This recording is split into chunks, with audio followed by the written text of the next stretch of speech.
Now, of course, in the storyline for our animation, this is going to be the winning points at the end of the game. And in order to show that, we're going to create a scoreboard right in this background area that shows the clock counting down to 0, and of course, the home team is trailing just by a single point.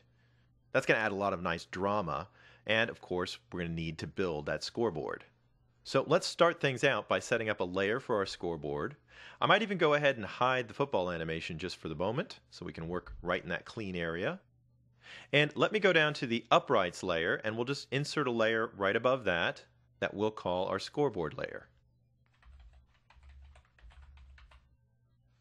That way it'll be behind the football when we bring it back.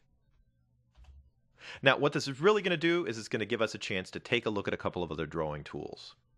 My scoreboard is just going to be a big rectangle with rounded corners. And we can do that with our normal rectangle tool here.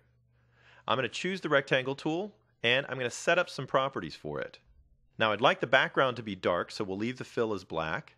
And I'd like an outline that's maybe not quite white. Maybe I'll go for a light gray here. I want the outline to be nice and thick. I'll try 2. We can always change it later. And as you see down at the bottom, we have an option of adding rounding to the rectangle corners. By default, if you just change this one value, it'll update all the other ones to match unless you unlock them. And I can just use the slider here to add a little bit of rounding. Now, that's not too bad. Let's go ahead and draw a rectangle out here. There we can see our rectangle, and it definitely has rounded corners. Now, I'd actually like a little more rounding, and here comes the problem.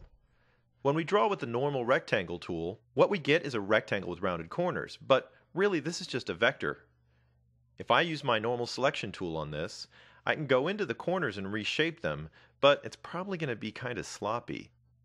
Well, there's actually a better way to do this with the new primitive tools. So let's double click on our old rectangle. I'm just going to hit delete and get rid of it. And let's go back up to our tool settings and let's try out the other tool. Now you can see we have actually a primitive for both the rectangle and the oval. I'm going to choose the rectangle one, and we have very similar properties. I still have my outline, my fill, and my stroke. And I'm going to add in a little bit of rounding just like we did before. We'll go ahead and draw out our rectangle. And we get a similar object. But this one actually has control points on it, and that's where these two tools differ. My primitive tool actually makes something that stays a rectangle, and I can go in and edit the rectangle properties even after I've drawn it. Now I'm going to switch over to my normal selection tool, and you see these little points at the corners. I can actually drag those points down and change the radius settings on the corner. I can also go back and change the radius settings right here. And this allows me full access to whatever radius I want. Now obviously it does make it a lot easier to work with this as a rectangle, and you don't have to worry about it becoming misshaped as you edit it. Now just for fun, let's go and look at the primitive oval tool. It's very similar. I'll just draw over here in some empty space, and you'll see of course we get an oval to start with. But you'll notice we have some additional options here available as well.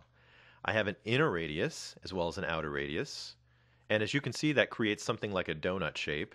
And we also have control over the start and end angle.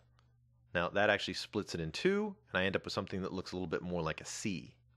Now in both cases, if you were to break apart these images, they'll end up just like all of the other normal things that we would draw with our regular oval and rectangle tools. And since we don't need any C's in our animation, I'm just going to delete that oval. But I did want a second rounded rectangle inside of the first one, and that would house the clock for our scoreboard. So I'm going to switch back to the rectangle primitive tool. I still have all the same settings from before, and I'm just going to drag out a smaller rectangle up here at the top. Now let me use my selection tool. I'm going to turn off snapping so that I can move this away a little bit easier. There, it should kind of be in the top there. And in this case, I actually want a smaller radius, so I'm just going to adjust that. And now we have something that looks a little bit more like a scoreboard.